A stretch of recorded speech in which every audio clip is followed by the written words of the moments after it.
Lemon paper চিকেনটা যখন বানিয়েছিলাম ভাবতে পারিনি যে এতটা বেশি টেস্ট হবে। সত্যি দারুণ হয়েছিল, বানিয়ে যা মনে আনন্দ হচ্ছিল যে কি বলবো। এটা কিভাবে বানিয়েছিলাম চলো দেখাই। এখানে নিয়েছিলাম আধা কেজি চিকেন, এটার মধ্যে দিয়েছিলাম দই, লেবুর রস, আদা লঙ্কা আর রসুন বাটা আর গোলমরিচ গুঁড়ো একটু বেশি করে দিয়েছিলাম, স্বাদ মতো নুন দিয়ে নিয়ে এটাকে ভালো করে ম্যারিনেট করে নিয়েছিলাম।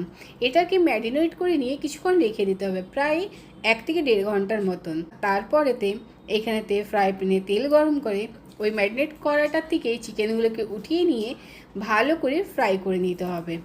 এমন করে ফ্রাই করতে হবে যাতে দু সাইডটাই বেশ ভালো করে ঠিক এইভাবে কালারটা আসে, তবেই এটার টেস্টটা আরও বেশি ভালো আসবে। তো এইভাবে চিকেনগুলোকে ভেজে নিতে হবে, একটুখানি টাইম নিয়ে ভাজতে হবে হাই ফ্লেমেতে। পরের চিকেনগুলোও আমি এইভাবে দিয়ে দিলাম। আর এই যে ম্যারিনেট করা যে মশলাটা ছিল এইটা দিয়েই এই পুরো রান্নাটা হয়ে যাবে, এখানে আর এক্সট্রা কিছু দেওয়ারই দরকার নেই।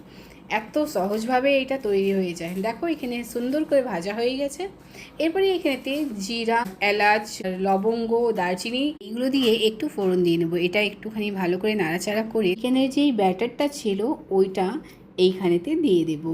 এটাকে দিয়ে নিয়ে অল্প একটু পাত্রটা ধুয়ে নিয়ে জলটাও দিয়ে দেবো। এখানে আর এক্সট্রা করে কোনো মশলা দেবার দরকার নেই আর জলও দেবার দরকার নেই, এই মশলাটাতেই দারুণ খেতে হবে।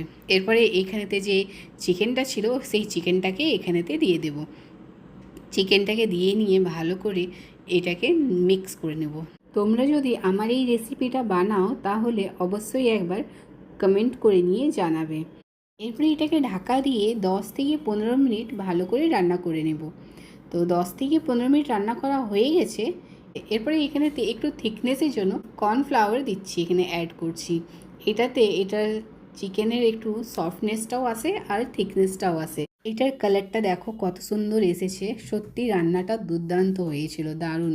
একবার বানিয়ে অবশ্যই ট্রাই করো আর আমাকে জানিও প্লিজ। দেখো এটা হয়ে এসছে। এরপরেতে এখানেতে লেমনের স্লাইসগুলো দিব আর 1 চামচের মতন ব্ল্যাক পেপার দিব, দিয়ে নিয়ে ভালো করে এটাকে একটু মিক্স করে নেব।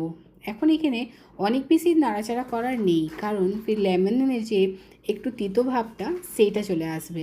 তো এইখানে বেশ 2 মিনিটের মতনই এটাকে আরও একটু রান্না করে নেব। আর ব্যাস, তারপরেই এটা একদম পারফেক্টলি তৈরি হয়ে গেছে।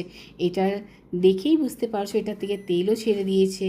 এই রান্নাটার একটা স্পেশালিটি এইটা হচ্ছে যে এটা খুবই তাড়াতাড়ি রান্না হয়ে যায় আর খুব সহজভাবে, আর খেতে দারুণ হয়।